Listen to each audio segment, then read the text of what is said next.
Bonjour. Dans chaque épreuve UE8, du système d'information de gestion du DCG, il y a une question sur la construction d'un processus, qui permet de savoir qui fait quoi dans l'entreprise. Voilà la représentation qu'il faut réaliser pour l'examen. Je vais te présenter en 3 minutes, comment le créer. En observant la construction de ce processus, tu remarques qu'il est composé d'informations inscrites dans des cercles, ou des rectangles. Ce sont plusieurs schémas événements-résultats qui s'enchaînent. Dans cet exemple, il y en a 4, et je vais t'expliquer comment ils sont composés. En zoomant sur un schéma événement-résultat, observe sa composition. Il y a tout d'abord des événements qui sont à l'origine de la réalisation des tâches de travail. Ces événements peuvent être un document ou, comme ici, temporel. Une synchronisation permet de déterminer les événements nécessaires pour réaliser une tâche.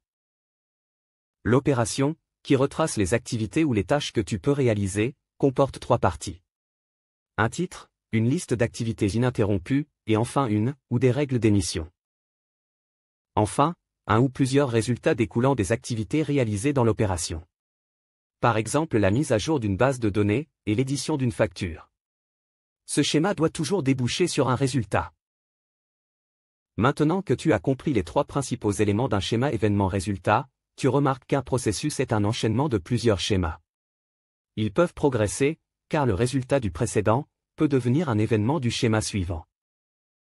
Comme tu sais représenter le quoi, il reste à déterminer le qui. C'est pour cela qu'il faut répartir les composantes de chaque schéma dans des colonnes correspondant aux acteurs, participant à la réalisation d'activités. Cela peut être des acteurs internes à l'entreprise, ou externes, comme les clients. Mais attention! Tu ne connais que les opérations des acteurs de l'entreprise. Les colonnes des acteurs externes ne peuvent recenser que des événements, ou des résultats. En effet, tu ne peux pas connaître l'organisation des tâches des partenaires qui ne sont pas de ton entreprise. Pour terminer, je vais te donner le secret pour transformer un texte comme celui-ci, qui paraît long et compliqué, en un processus. L'objectif est de retrouver les différents schémas événements-résultats. Lorsque tu lis le texte, tu dois d'abord repérer les résultats, les informations qui sont produites. Ici, soit on peut modifier la base de données, soit on contacte le client. Ensuite, tu recherches les événements à l'origine de ces résultats. Et après, il est facile de repérer les tâches effectuées et les règles de synchronisation et d'émission. Bon courage! Retrouve tous les clips sur www.3minutes.online.